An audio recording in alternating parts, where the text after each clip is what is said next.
los titulares más importantes de la jornada. Este es el ranking de noticias en turno AM.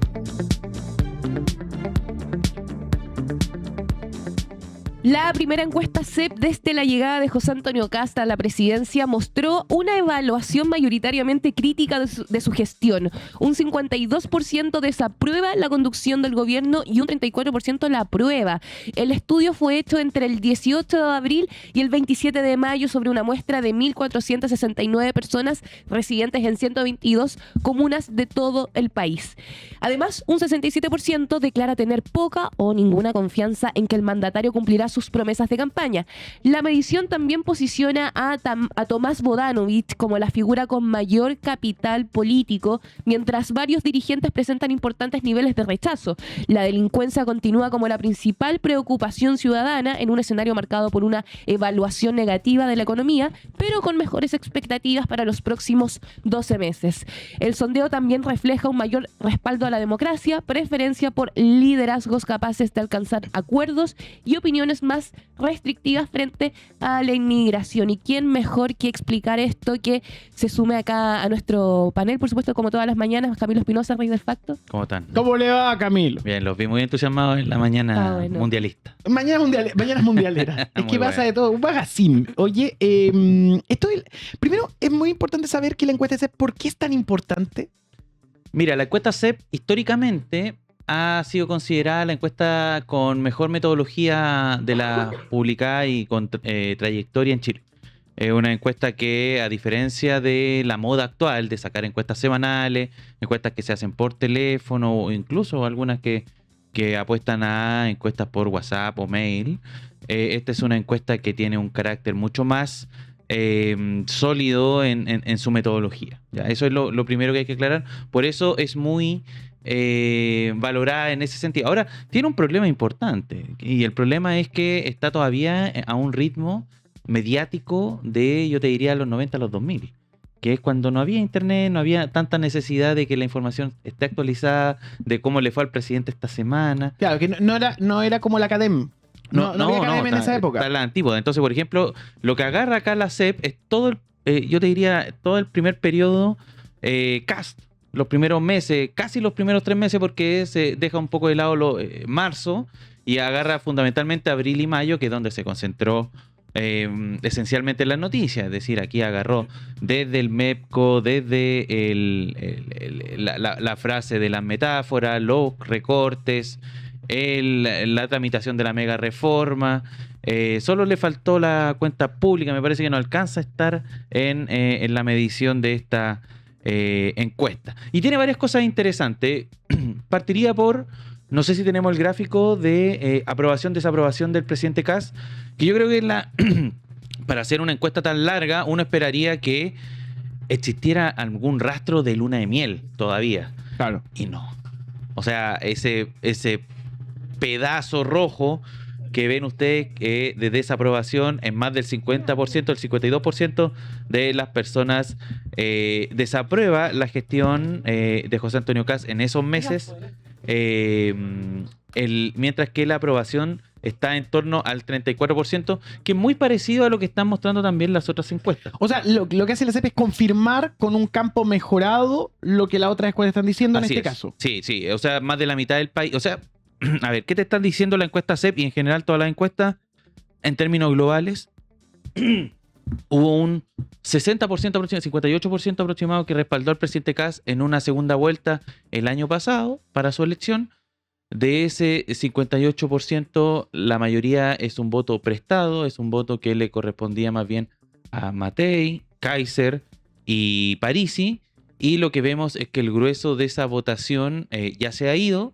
Está o en no aprueba ni desaprueba, está en un punto medio, que es justamente el color amarillo que vemos ahí, y o derechamente están en la desaprobación. Y Kast acerca peligrosamente a su votación en primera vuelta. O sea, está como a 5 puntos de lo que sacó la primera vuelta del año pasado. Eso es lo esencial. Otros datos que son interesantes, que pasan medio colado, pero que tienen mucho que ver sobre todo con las trayectorias a largo plazo de la opinión pública, tienen que ver con economía. Hay varias preguntas que se hacen inicialmente en economía. Elijamos cualquiera, José, la primera de repente, porque en general el fenómeno es muy parecido en todas. Y lo que vemos ahí en el análisis que hacen los encuestados de la economía es que bajan quienes creen que va a empeorar, pero también bajan los que creen que va a mejorar, y crecen los que en el fondo le dan el beneficio de la duda a esta administración en materia económica. Eso es por ejemplo, respecto a... ya, esta es quienes ven la situación económica personal, es decir, le preguntan a ti cómo ves tu situación económica. En este caso es un poco distinto porque las personas que consideran que su situación económica va a estar mucho peor o peor, crecen, y crece bastante, crecen 7 puntos. De hecho, ese asterisco que ustedes pueden ver en la encuesta CEP son estadísticamente significativas, eso significa. Y bajan también quienes digamos creen que esto va a estar más o menos, que es el color amarillo, y quienes van a estar en mejor situación económica también caen unos 5 puntos en esa pregunta. Pero, por ejemplo, quienes preguntan en la primera que vemos, que es ¿cómo calificaría usted la actual situación económica del país? En la página número 6, vemos que cae al 45% quienes consideran que la situación del país va a estar mala, pero también caen los que creen que va a estar buena, del 16 al 11%. O sea, 1 de cada 10 chilenos solo cree que va a estar mejor la situación económica en Chile, y crecen de manera muy sustantiva quienes consideran que no va a estar ni buena ni mala, que va a estar más bien parecida o igual, que es el color amarillo que ustedes pueden apreciar ahí. Y en términos, de todas maneras, hay que rescatar que en términos porcentuales sigue siendo mucha la gente que tiene un pesimismo importante en esta materia, más que aquellos que creen que no va a estar ni buena ni mala, que es más o menos la opinión que tenía la gente antes del estallido social, antes de la pandemia. Ustedes pueden ver ahí la trayectoria. De hecho, cuando el amarillo está arriba es justamente esa época. Eso en materia económica. Y lo otro interesante, bueno, hay preguntas respecto a natalidad. Yo creo que podríamos hacer algún día una conversación acá en turno respecto a ese fenómeno, porque es un fenómeno mundial. Hay distintas tesis sobre la mesa. Venía un reportaje en el New York Times que decía que la baja en la natalidad a nivel mundial se debe al aumento del uso del celular. Bien curioso eso, pero... La gente no se ve. Exactamente, como que se perdió una suerte de socialización respecto a eso. Es multifactorial, o sea, puede ser eso, como también puede ser que no existen condiciones pertinentes para el día de mañana, pensar siquiera en una vivienda, en una casa, pensar en un sueldo digno para mantener una familia, o que quizás otro factor, ahí ustedes comenten en el chat, quizás sea que ahora la maternidad o paternidad es deseada, entonces uno que lo hace como un proyecto de vida, ¿me entiendes? Uno no lo hace volátilmente. Sí, Claro. Lo que pasa es que la evidencia, que en el fondo están todos esos elementos sobre la mesa, y eso es lo interesante de este artículo que yo recomiendo que lo lean, el del New York Times. La evidencia está mostrando que es por el uso de la tecnología. ¿Por qué? Porque también ocurre en familias que están acomodadas, ¿cachai? Que no tienen problemas de futuro, que podrían tener todo Claro. lo que quieran, también están perdiendo natalidad. Entonces los investigadores se preguntan, ¿por qué en esas familias tampoco quieren tener hijos? ¿Cachai? Y, por ejemplo, hoy día estaba muy interesante la entrevista en la mañana en T13 Radio a la ministra de Desarrollo Social, porque también le preguntaban por esto de la natalidad. Y dio una respuesta, no la quiero citar sin tener la palabra adecuada, pero en el fondo habían algunos ahí planteamientos que eran un poco más en torno al tema de esto de como las dificultades de tener hijos, ¿ya? Y que hay una cuestión ahí también de, por ejemplo, le ponía Iván Valenzuela que, por ejemplo, una de las causas de que haya menos natalidad, como paralelo al fenómeno, es que disminuyó el embarazo adolescente. Eso ya te ¿Cachai? dice bastante. Y se lo ponía sobre la mesa. Entonces, eso la complicaba a la lo que llama mucho la atención, porque evidentemente no tener o de que disminuye el embarazo adolescente es una buena noticia. Por supuesto. Uno diría, porque en el fondo beneficia la planificación familiar, un montón de otras cosas, pero como que a la ministra le costó la valoración de aquello. Me imagino, es que generalmente cuando vienen este tipo de comentarios, de ese lado, hablo transversalmente, para las personas que creen que este fenómeno de la crisis demográfica, por supuesto sí es importante, pero lo ponen sobre la mesa antes que otros factores. Yo me he dado cuenta de eso, Camilo, precisamente, que cuando baja el embarazo adolescente habla de una capacidad quizás de atender los abusos a tiempo, los casos de violación. Ahora existen otros métodos, por ejemplo, hay países donde se ha legalizado o se ha despenalizado, mejor dicho, el aborto, cosa que todavía no se ha logrado acá en Chile. Entonces, al ser multifactorial, claro, es complejo el tema. No, y te acuerdas que también hace poco hubo una discusión, bueno, una discusión que ocurrió en Chile hace algunos años y también está ocurriendo en otros países respecto al matrimonio adolescente. Que también era un elemento polémico. Pero sigamos con la SEP y vamos a tal vez lo que todos quieren un poco ver, que es respecto a las figuras públicas, porque también la SEP hace un buen sondeo. Lo que hace la SEP es un poco aleatorio, porque agarra nombres que los ponen ellos, los deciden ellos, y los ponen, digamos, al escrutinio público. Entonces muchos echaron de menos algunos nombres que no aparecen en esta lista. No está, por ejemplo, Daniel Manucheri. No, es un nombre que uno podría decir, sí es importante, de la oposición, en fin. Pero sí ponen nombres bastante interesantes y el que lidera absolutamente, al menos en términos aritméticos, es el caso de Tomás Bodanovich, con un 48% de valoración positiva y un 19% de negativa. O sea, es tal vez la posición perfecta. Muchos dicen que empezar o ser el permanente candidato es una mala noticia. ¿Por qué? Porque en el fondo alguien decía una frase, lo escuché ayer, no me puedo acordar quién porque me gustaría citarlo, pero alguien decía, es mejor llegar que estar. O sea, es mejor de repente irrumpir como candidato, aparecer, pongámosle, un año antes y decir, sí, soy alguien valorado, y en ese momento empezar a crecer, que estar los 4 años con buena valoración, como le pasó a Evelyn Matei, por ejemplo. Entonces, claro, por ahí estas no son tan buenas noticias para Tomás Bodanovich. O sea, no deja de ser que sea un liderazgo aprobado. Y lo posiciona también dentro de los posibles candidatos que veremos en unos años más. Lógicamente. Muchos decían que aquí está un poco la pelea. Boric, Bodanovich, son nombres que se perfilan. ¿Podría ser Parisi también ahí?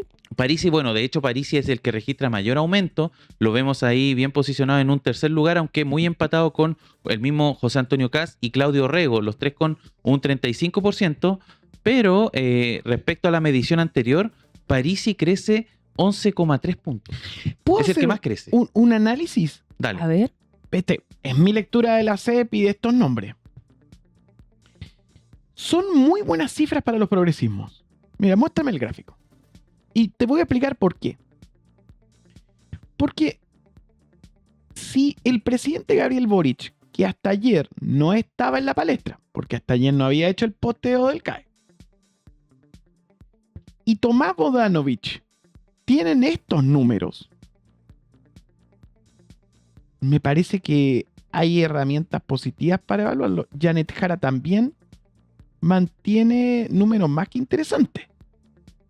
Con un 32%. Lo que quiero contemplar en síntesis es que los progresismos tienen más posibilidades de poder instalar una conversación de lo que probablemente lo están haciendo. Y ahí van a tener que pensarse. Sé que es temprano, pero la fuerza y el fuelle que se ve en esta encuesta indica que por lo menos se puede reaccionar a ciertas políticas de esta administración a través de estas vocerías. Y van a ser relevadas, y van a ser escuchadas. Son importantes. Y yo creo que por derecha tienen menos. Claudio Rego. O sea, está ahí. Mira, está Claudio Rego, está Boric, está Tomás Bodanovich. Aparece Mara Sedini con un 17% de aprobación. No sé por qué aparece acá la ex vocera. No, pero tiene la peor evaluación, de 60%. Sí, es mucho. Entonces, yo creo que los progresismos tienen muy buenos números. Y hay una obsesión por parte de los progresismos y también de distintos grupos y medios de comunicación de alimentar el tema Franco Parisi. Franco Parisi, con mucho respeto, es genial como candidato de campaña. Va a ser una cambiatón de láminas. A eso voy. En medio de que a la gente le peguen manotazos a sus cuentas, Franco Parisi está haciendo una cambiatón de láminas. Algo más podría decir. Entonces yo creo que se da una vibra, pero con rearmar esa vibra es difícil. Es difícil, no imposible, es difícil. Demanda pensar, articularse. Yo, por ejemplo, estoy viendo unas reuniones del socialismo democrático, como si los otros socialismos no fueran democráticos, pero pongámosle así, que están también haciendo cosas interesantes. Lo que está haciendo Carolina Toá también es de relevancia. Y no aparece, ojo. No, y no parece, pero yo creo que hay algo en limpio, que creo que es el factor de haber perdido con Janet Jara. Y Janet Jara era como perder con los juguetes de Toy Story cayendo hacia el barranco, ¿no? Lo perdieron todos unidos y ahora hay cierta concepción de unidad que está distribuida, pero que si alguien ordena, puede funcionar muy bien. Yo yo creo que o sea, me sorprende los números de Johannes Kaiser, por ejemplo. Johannes Kaiser con un rechazo de 50%. Eso no prende por ningún lado. O sea, 10 puntos de Marcedini. Jorge Quirós muy mal. Muy preocupante. Ese es el anti-ranking. Marcedini, Jorge Quirós y Johannes Kaiser son aquellos que tienen la peor evaluación en esta encuesta. Interesante también respecto a lo que decía Nico, el nombre de Paulina Bodanovich, porque Paulina Bodanovich en la última encuesta estaba muy mal. Era de las que tenía más rechazo y peor evaluación positiva. Y ahora queda como medio al medio, como que sube mucho la evaluación positiva y baja mucho, entonces quedó metida, incrustada ahí al medio, con porcentajes muy parecidos, por ejemplo, a Paulina Núñez, que es presidenta del Senado. Entonces es un nombre ahí, al menos es la representante de este mundo del socialismo democrático. Muchos decían, bueno, ¿por qué no está Matías Toledo, por ejemplo, en esta medición? Faltó. Como que esta metodología tiene cosas buenas, pero también tiene esas cosas negativas. Lo de París, y creo yo, se explica porque justamente en el momento de la medición de esto estaba todo el trámite de la mega reforma en la Cámara de Diputados, donde Parisi se pavoneaba en reuniones con Jorge Quirós, demostraba poder. Pues justamente en ese momento entonces tuvo mucha visibilidad pública. Y acá la gente, al menos en este momento en que se hicieron las preguntas, lo tenía bien valorado. Así que nada, vamos a seguir con los temas que va proponiendo la CEP. Seguramente en la semana van a ir generando reacciones en el tiempo. Puesto número 2. Keiko Fujimori pasó a encabezar el balotaje presidencial de Perú por una diferencia de apenas 651 votos con el 98,2% de las actas escrutadas. La candidata de Fuerza Popular suma 9.032.651 sufragios frente a 9.032.000 obtenidos por Roberto Sánchez, representante de Juntos por el Perú. El cambio revierte la tendencia de los últimos días, cuando Sánchez mantenía una ventaja igualmente estrecha. Pese al vuelco, el resultado sigue abierto y no habrá una proclamación oficial inmediata, ya que el Jurado Nacional de Elecciones estima que el proceso podría tardar cerca de 30 días. La elección, en la que participaron más de 27 millones de personas, refleja una fuerte división territorial entre el voto urbano y costero favorable a Fujimori y el respaldo rural, andino y amazónico obtenido por Sánchez. Esta definición continúa siendo una de las más ajustadas de los últimos años en Perú, y acá en la mesa, por supuesto, se suma Diego Escobedo, quien hace poco estuvo en Perú. ¿Cómo estás, Diego? Hola, ¿qué tal? Geraldine, Nicolás. ¿Cómo están todos? Oye, estamos viendo los números: 98.216% escrutado, 50.002% para Keiko Fujimori y 49.998% para Roberto Elbert Sánchez Palomino. Es bien impactante estos números. Mira, estaba leyendo que en un ranking de las elecciones más ajustadas en la historia del siglo XX, por lo menos, los 3 primeros lugares, adivina qué país los tiene. Perú. Y esta, por lo visto, va a pasar al primer lugar. Porque ya hay la tendencia, sí, lo primero que hay que decir, la tendencia es que debiera ganar Keiko, pero los números son tan estrechos que lo más razonable es esperar hasta el fin de semana antes de decir algo con claridad, y oficialmente solo se puede hablar recién en la quincena de julio, como anunció la JNE.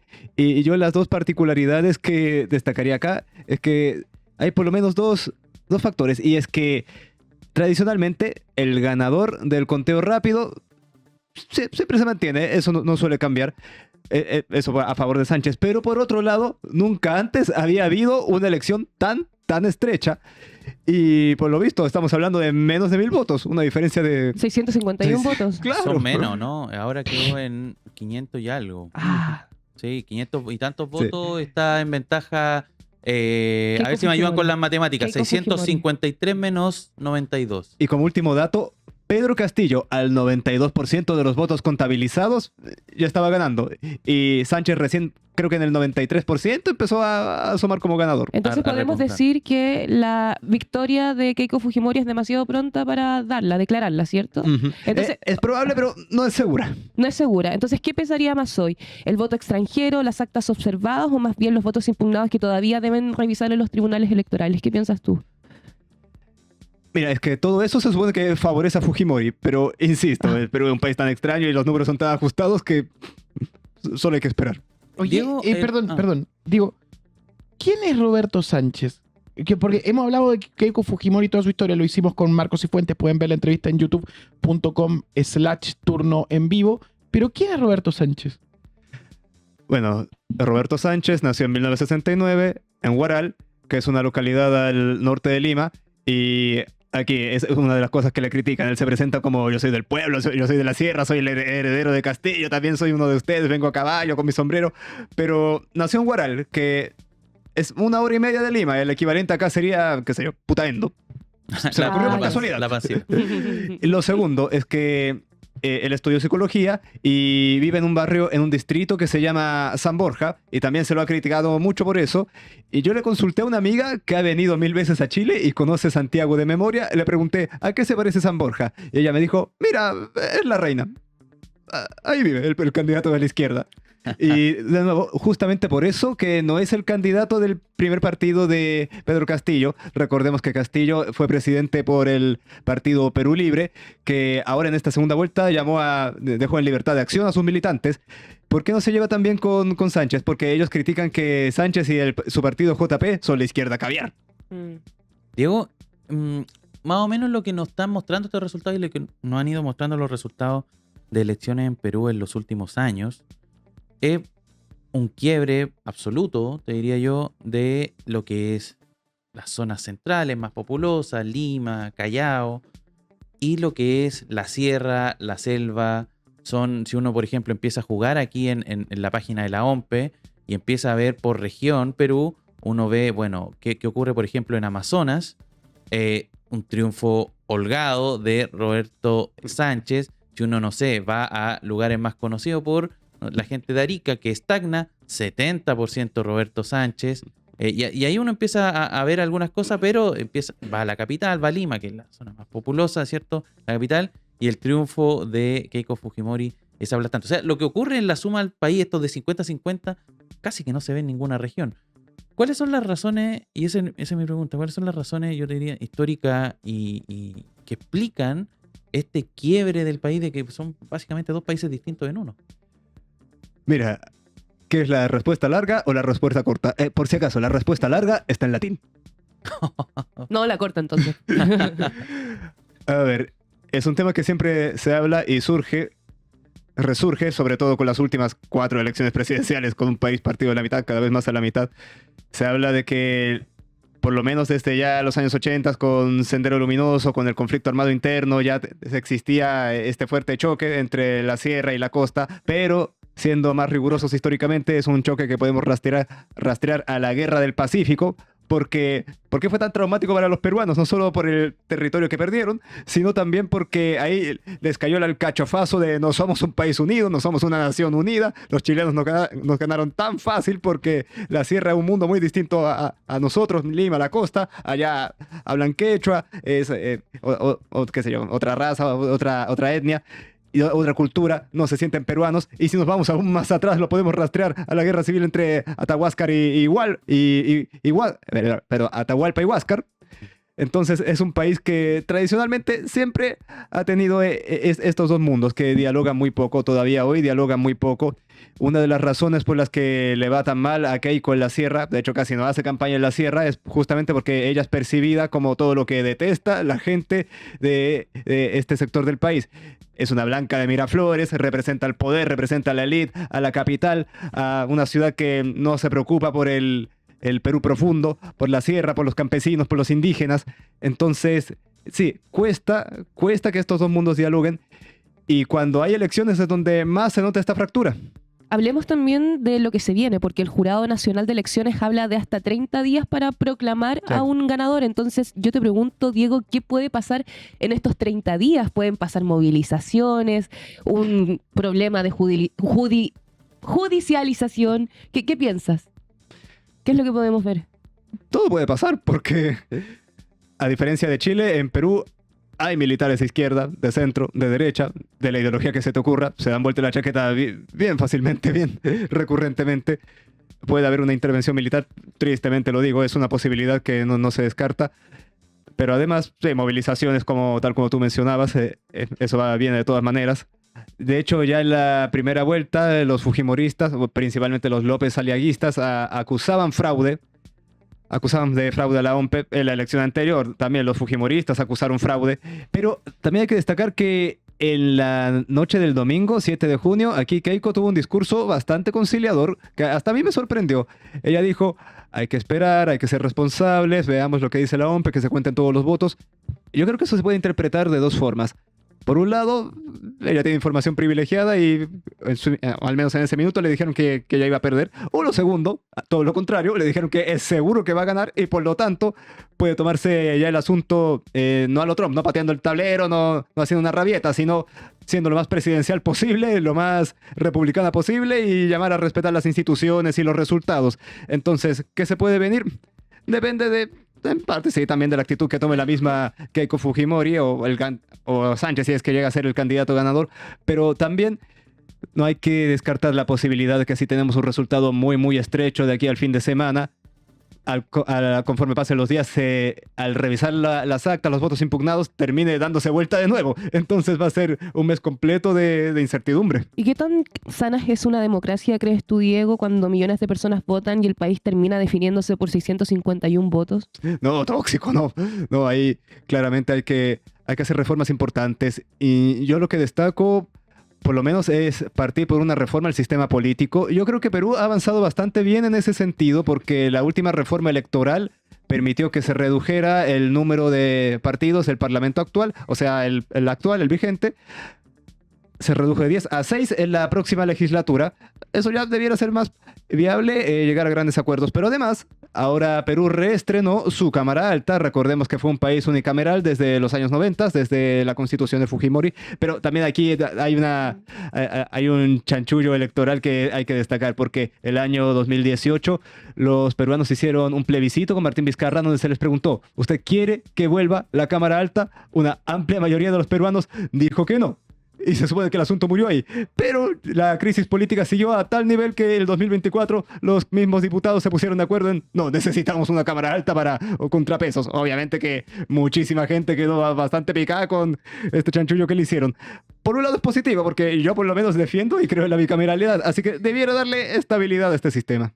Diego, te quería preguntar un poco por Keiko. Tú estuviste en Lima en periodo, digamos, cierres de campaña y alcanzaste a estar en el periodo de votaciones y el primer conteo. Quería preguntarte por la figura de Keiko porque el otro día alguien me preguntaba, bueno, pero Keiko es la extrema derecha, es la derecha normal. Y yo le trataba de decir, bueno, Keiko, y dime tú si estoy equivocado o no en mi apreciación, Keiko es como la UDI. En un momento fue lo que estaba más a la derecha.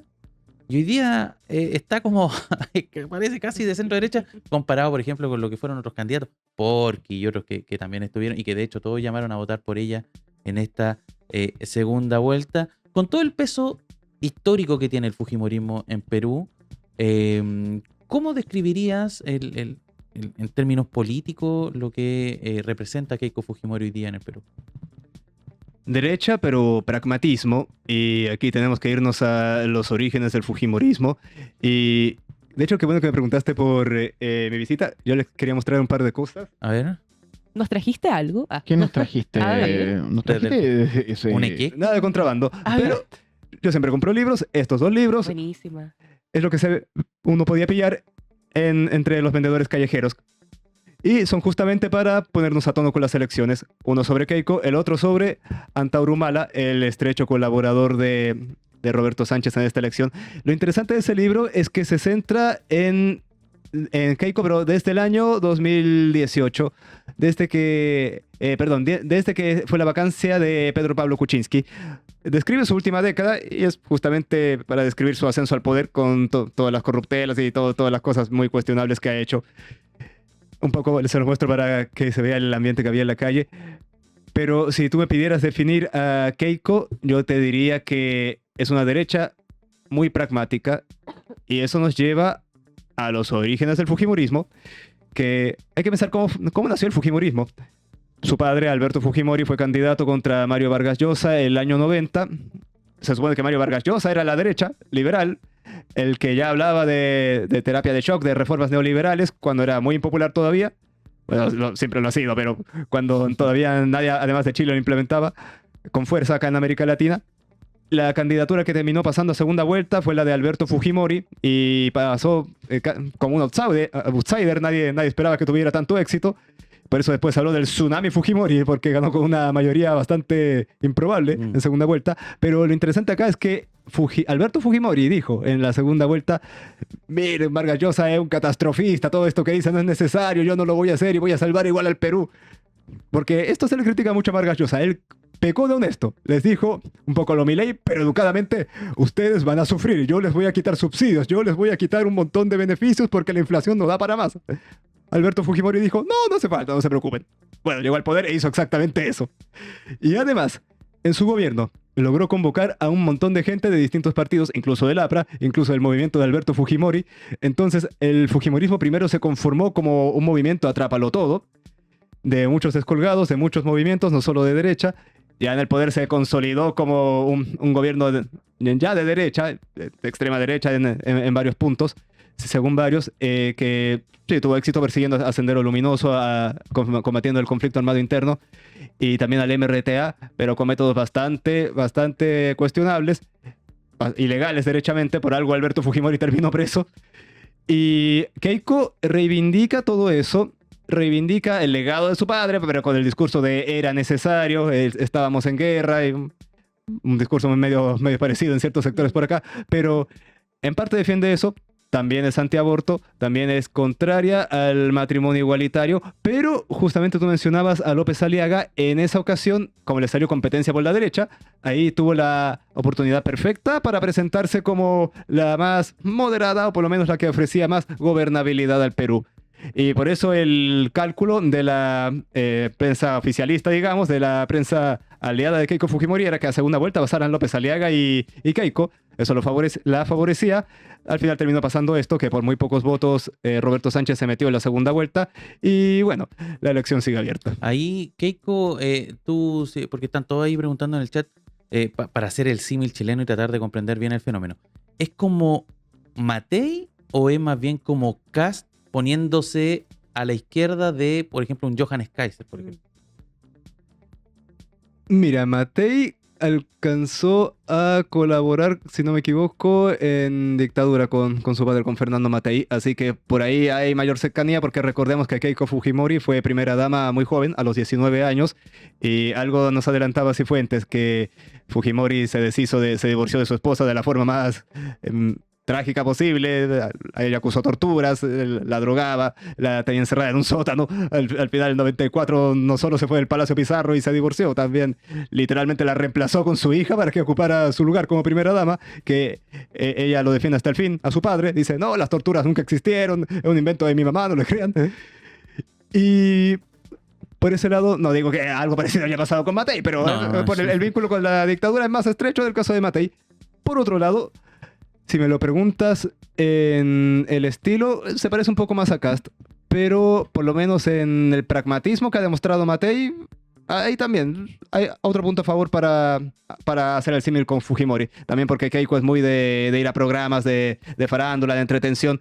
Su marido se divorció hace poco, era un norteamericano radicado en Perú, empresario, y que también figura de reality shows, y eso también le daba el piso, el contacto para pasearse por la televisión bailando y haciendo cosas simpáticas para subir en las encuestas.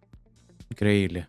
Diego Escobedo, un placer. A esta hora, si vemos los resultados de la OMPE, 98.216%, Keiko Fujimori 50.002% y Roberto Sánchez, Juntos por el Perú, 49.998%. O sea, una moneda al aire. Es lo que estamos viendo en el Perú. Gracias por tu análisis. Un placer. Puesto número 1 en esta mañana. El viceministro de Interior y Segegov, Claudio Alvarado, defendió los embargos aplicados por la tesorería a deudores del CAE con altos ingresos y contestó a las críticas del expresidente Gabriel Boric. La autoridad sostuvo que el actual gobierno solo está aplicando la legislación vigente y atribuyó parte del aumento a la morosidad a la promesa de condonación realizada durante la administración anterior. Si no lo cumplió, no es problema de este gobierno, afirmó Alvarado al cuestionar que Boric responsabilizará al Ejecutivo por las medidas de cobranza. La controversia se amplió luego de que el ministro de Hacienda, Jorge Quirós, llamara a los estudiantes a evitar carreras con bajo retorno económico, generando críticas desde la oposición. En paralelo, la tesorería informó que más de 550.000 personas mantienen deudas vinculadas al CAE por más de 4 billones y que ya se han ejecutado más de 1.500 embargos. El debate enfrenta al gobierno, que defiende la recuperación de recursos fiscales, con quienes cuestionan el impacto social de las medidas y el diseño de esta política de financiamiento, Camilo. Oye, bueno, el presidente, la primera noticia que hay que rescatar acá, el expresidente Gabriel Boric reaparece en escena. Muchos dicen que la estrategia es estar el tiempo suficiente fuera, se habla de 6 meses, justamente porque es el periodo en el que ya se acaba el plazo para estar en acusaciones constitucionales o similares. Entonces, una estrategia que en general han aplicado los gobiernos salientes, se mantienen al menos en silencio los presidentes 6 meses, los ministros 3 meses. Es una cuestión que... Entonces, usted es más o menos normal que, por ejemplo, no aparezcan... Ahora se cumplen los 3 meses, el 11, hoy día es 11. Sí, hoy día se cumplen. Hoy día se cumplen. Hoy día se cumplen justamente los 3 meses de gobierno. Pero en el caso del presidente Boric, el expresidente Boric tendría que esperar 3 meses más, digamos, para zafar de cualquier intento de acusación constitucional, que ya lo deslizó Pamela Giles, por ejemplo, tratando de ensalzar a esta bancada que los trató de derechita cobarde. Claro, a que presentaron la acusación constitucional contra el ministro Grau, ex ministro Grau. Es interesante, ¿por qué? Porque lo hace, muchos están catalogándolo de fue un error, porque da la impresión de que fue no muy planeado y hubo una respuesta más o menos automática del mundo de la moneda, particularmente de Alvarado. Hay muchas explicaciones de esto y yo creo que hay que hacer un análisis un poco más profundo, pero mi impresión es que el presidente Boric aparece en escena porque el tema CAE y el tema estudiantil en general y el tema deuda universitaria y el tema créditos universitarios, como si uno tuviese que describir todo ese mundo, es algo así como el mundo en el cual el Frente Amplio creció. Fue uno de los temas que pusieron sobre la mesa. O sea, uno se acuerda en los años de las protestas estudiantiles, no sé, Francisco Figueroa enfrentándose al ministro Vitar, que era el creador del CAE, en un debate en CNN, son imágenes que quedaron en la cultura.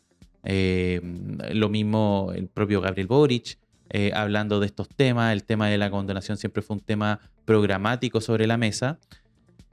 Y muchos culpan al anterior gobierno por la no presentación o por la no finalmente proceso de condonación de esta deuda universitaria, del problema que significó el CAE para muchos estudiantes. Y el presidente se escuda diciendo que ellos presentaron un proyecto que era el FES, y que ese fue en un momento aprobado por la Cámara de Diputados, pero rechazado por el Senado. La derecha le dio la espalda a la posibilidad de que exista un nuevo sistema de financiamiento para la educación superior. De todas maneras, eso está todavía sobre el debate. ¿Por qué? Porque muchos dicen, bueno, igual el presidente lo presentó a última hora el proyecto. Y sí, un poco sí, o sea, el último año. Por lo tanto, no fue durante su administración en el que algo así se podría aprobar. Ayer tuvimos acá en Turno en Vivo al ex subsecretario de Educación, Víctor Orellana, en un panel que estuvo muy interesante hablando del CAE, manifestando el problema, porque el CAE sigue siendo un problema, más allá de que mucha gente respalde que se esté cobrando el CAE, porque en general existe un fenómeno que yo creo que es el fenómeno que ensucia todo y empaña todo, de que hay personas que ganan sueldos altos y que no están pagando el CAE, que tienen una buena situación económica. Le pasó al Pollo Castillo. El caso de Pollo Castillo, sí, por ejemplo, que en cierto modo también se ha ridiculizado su caso, porque él como que se lamentaba de que no podría ir de vacaciones y cosas así como al Caribe, qué sé yo, porque le habían incautado la cuenta corriente. En el fondo son personas que están bien y de hecho es lo que está pasando. Las personas a las que les incautaron la cuenta corriente como que lo que están haciendo es, bueno, justamente alegar para la devolución, pero al mismo tiempo entrar inmediatamente en un proceso de pago de esta deuda universitaria. Pero también hay un fenómeno que no es menor, que hay personas, por ejemplo, ayer hablábamos también con un testimonio en turno en vivo, y uno de los testimonios decía, bueno, yo tenía una deuda de 11 millones, de esos 11 millones pagué 8, y ahora debo 11,5 millones. Ya no bajó nada de todo el proceso de pago de la deuda del CAE. Entonces, ese problema, que no es el único, que es una cuestión extendida, de que en el fondo personas están pagando 3, 4 veces su carrera, es el verdadero problema, y es el problema que no tiene solución más allá de que el ministro Quirós y la Tesorería General de la República están haciendo estos cobros. Entonces, en ese escenario aparece el presidente Boric para plantearse, pararse, digamos, frente al gobierno como una voz importante para hablar de el problema del CAE. No son sus ministros, y eso es lo curioso. O sea, en algún momento también habló Cataldo ayer, habló el subsecretario acá, pero él decide aparecer antes que nadie y poner su posición, y recibe una respuesta complicada. Salieron las cifras, por ejemplo, de las personas que dejaron de pagar el CAE, pasaron de 160.000 a algo así como 400.000 personas que abandonaron, digamos, el proceso durante el gobierno de Boric, justamente ocupando el mismo argumento de Otaquín. Ujú. Otaquín ayer fue portada en LUN, diciendo que, bueno, el presidente Boric había prometido condonación, entonces yo estaba esperando ese proceso. El ex subsecretario acá presente dijo, bueno, en verdad si se hubiese aprobado el FES, probablemente Otaquín hubiese sido condonado. Hubiese sido uno de los beneficiarios del sistema, justamente porque lo que debía no era mucho, y ayer subió una story diciendo que, bueno, pagó todo de una, ¿cachai? Como que tenía una deuda al final de lo que le restaba de 2,5 millones, que él había dejado de pagar. Yo estuve leyendo bien atentamente su historia. Él había dejado de pagar porque hubo un momento en que estuvo cesante, entonces en eso quedó como en paro su pago. Pero ese es el gran problema del CAE, un problema que no tiene solución todavía, que la forma de que en el fondo Jorge Quirós, con este cobro que está haciendo a través de las TGR, es fundamentalmente recuperar el déficit que le está dejando y que ha generado una polémica en televisión. Uno puede ver, no sé, a José Antonio Neme exaltado en televisión por estos casos, pero son casos que se sabían que iban a ocurrir, que lo de la TGR igual se siente como un manotazo. Es curioso porque durante, por ejemplo, los procesos constitucionales siempre se habló de un miedo al manotazo, y era un manotazo que iba a venir por izquierda. El manotazo a tu casa, el manotazo a tus bienes, una suerte de expropiación. La palabra expropiación agarró mucho sentido, pero en un sentido negativo y para temor de la gente. Lo que pasa es que el comunismo es cuando tienes 2 vacas y te quitan una y tienes un iPhone, ¿cachai? Eso, esa es como la caricatura que... Pero finalmente, cuando, y es parte también porque en el fondo el presidente Boric también lo que hace es hacer equilibrios con otras políticas públicas, finalmente el manotazo vino por derecha, vino por este gobierno. Y mucha gente comentando acá en el chat, incluso contando su testimonio, y en otros, yo estaba viendo algunas noticias, hay gente que dice que ellos son deudores del CAE, que votaron por Kast, Igual, y ahora le están cobrando. hay algo que se olvida, y aquí lo dice bien Nati García en el chat. La propuesta de condonación del CAE implicaba estar al día. No estoy de acuerdo con que se culpe al gobierno anterior por esto.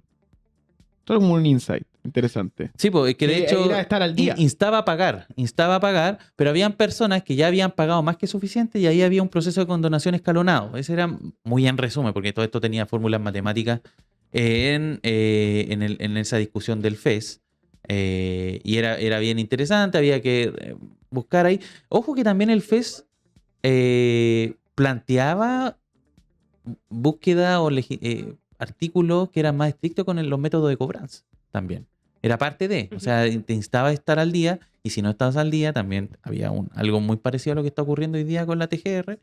De hecho, ayer yo estaba escuchando el podcast y escuchaba a Gonzalo Miller hablar de esto, y planteaba esta idea de que esta medida que actualmente tiene, esta potestad que tiene hoy día la TGR de cobrar, fue respaldada por el gobierno anterior. Entonces, hay una situación, pensando el gobierno anterior y también las bancadas, los parlamentarios anteriores, que esto iba a ser fácil para, por ejemplo, evasores de impuestos. Y es lo que ha generado discusión, porque en el fondo la deuda del CAE no es un impuesto, no es una cuestión así. Bueno, ayer fue también muy complejo lo que dijo el ministro Quirós. No sé si tenemos el video, José, o al menos la noticia, porque él habló del futuro y le recomendó a los estudiantes meterse a carreras que les vayan a rentar, porque si se meten en carreras que no renten, va a ser imposible pagar la deuda del CAE. ¿Tenemos el video? Veámoslo. Bueno, les solicito en ese sentido que lean el informe de la Fiscalía Nacional Económica de comienzo de año. La Fiscalía Nacional Económica advierte que hay problemas de educación superior, que a veces los alumnos entran a carreras que después se ven frustrados con sus resultados. Y ese es un tema que todo el mundo ya conoce. El 40% de los alumnos están en ese tipo de carreras y es una señal del futuro de cada uno que tiene que mirar con más cuidado, y creo que también amerita que el día de mañana nos sentemos a hablar en serio de un poco qué está pasando en la educación superior en Chile. No mencioné ninguna carrera en particular, sencillamente, me refiero al informe de la Fiscalía Nacional Económica, al cual los remito, y que es un informe anonimizado, por supuesto, porque es datos agregados, pero la Fiscalía Nacional Económica es quien tiene la mayor cantidad de datos en esa materia. A ver, oye, por supuesto, esta frase generó críticas inmediatas. La diputada Emilia Schneider acusó de falta de empatía y sostuvo que el problema no puede recaer únicamente en las decisiones individuales de cada estudiante. Desde el PC, Daniela Serrano aún fue más dura y afirmó que las declaraciones reflejan una visión donde la educación deja de ser un derecho para transformarse exclusivamente en una inversión económica. Y un datito que usted que nos está viendo, escuchando desde casa, un like por supuesto, nos ayuda bastante, y este datito les puede servir. ¿Qué puede embargar Tesorería? La Tesorería explicó que los embargos son la última etapa de un proceso de cobranza y que antes existen múltiples notificaciones y oportunidades de regularización. Entre los bienes que pueden ser afectados, escuche bien, están cuentas corrientes, depósitos a plazo, fondos mutuos, vehículos, propiedades, y en el caso de los bienes raíces, la Tesorería, ojo, ya comenzó el procedimiento en regiones como Antofagasta, la Araucanía y los Lagos, con planes de extenderlo a todo el resto del país. Y ojo que el embargo no significa perder inmediatamente la casa, pero si la deuda continúa impaga y se agotan todas estas etapas legales, eventualmente podría llegarse a un remate judicial, para que ahí lo tenga en cuenta. Sí, ahí es interesante porque es la etapa que falta, que no se ha inaugurado, pero puede que se empiece a inaugurar la próxima semana. El abogado González, que se hizo muy popular en redes justamente por, entre otras cosas, decir el gobierno está metiendo miedo, entonces no le crean que les van a cobrar el CAE ni les van a embargar nada. Lo que obligó a él también a hacer un video para resarcirse y al mismo tiempo borrar el video anterior. Un abogado que se hizo viral justamente porque da consejos en materia de deudas y de cómo en el fondo enfrentar las deudas si te endeudaste mucho y no sabes cómo resolverlo. Y ahí te explica cómo es el procedimiento. Y justamente el abogado González lo que te dice respecto a esto es que, porque él trabajó en la tesorería y habla desde su experiencia, te dice que incautar, por ejemplo, o retener o embargar vehículos, propiedad, es caro. O sea, tú tienes que pagarle a funcionarios que vayan, que hagan todo este procedimiento, y es un procedimiento complejo, que sale plata. Entonces dicen, bueno, por la plata que muchos deben en el CAE, no amerita, no vale la pena el costo de pagar a esos funcionarios y que se realicen estos embargos. Pero mucho ojo también, porque también puede ocurrir que, o sea, a mí me suena raro que un deudor del CAE sea propietario de una vivienda, que sea propietario de un vehículo. No, me suena raro porque una persona endeudada no debiese tener esa capacidad. Ahora, si eso ocurre, significa que igual son personas que ganan buena plata y que dejaron de pagar el CAE, como que y apunta un poco a lo que decía el ministro Alvarado. O sea, se creó una cultura de no pagar deudas. Y esa cultura de no pagar deudas lo culpa Alvarado, culpa al gobierno anterior, culpa al gobierno de Boris porque en el fondo el hecho de la promesa de la condonación hizo que la gente diga, bueno, filo. Espera, Nico, quiero poner otro punto de vista sobre lo que comentabas, Camilo, que quizás también sea el hecho de que el monto, por ejemplo, escuchaba el relato de una chica que también le quitaron la cuenta al punto de dejarlo en cero, su cuenta bancaria, y ella comentaba que precisamente pidió 2 millones, y después la deuda le aumentó a 11 y fue pagando, y en un momento dijo, ya voy a ver en cuánto está mi deuda, pensando que ya le quedaba poco. Y precisamente el precio inicial del que había pedido el préstamo se le había inflado a este monto que te decía de 11 millones. Entonces puede ser eso también, ¿o no? No, sí, ese es el problema, esa es la situación, el problema de fondo. Hay una conversación ahí también que hablar, que está pendiente, que hace tiempo, muchos le hacen el quite porque es una conversación rocosa, pero ¿qué pasa con los aranceles universitarios también? Que son Sí. tan altos, entonces cada vez más caras las carreras. El otro día estaba viendo, ni comparado cuando yo estudié, no, están disparados los precios en materia de cuánto tiene que salir. Está aumentando el precio, baja, que ese es el fenómeno que es muy curioso lo que pasa con la educación superior. Sube el costo, o sea, te sale cada vez más caro estudiar, baja la calidad, las universidades son cada vez peores en todo término. Hay reformas que se están pensando, por ejemplo, el ex candidato presidencial Franco Parisi planteaba esto de achicar las carreras, que puede alinearse con lo que está ocurriendo en el resto del mundo, pero alinear las carreras es finalmente precarizar el pregrado. O sea que el pregrado por el cual tú estás pagando una importante cantidad de plata anualmente, al final no te va a servir de nada, que vas a tener que necesariamente estudiar un magíster, estudiar un postítulo que te permita, digamos, ser un profesional mucho más validado. Entonces, finalmente ese es el fenómeno, y un fenómeno que al menos este gobierno no lo tiene cero contemplado, un problema con el que vamos a seguir.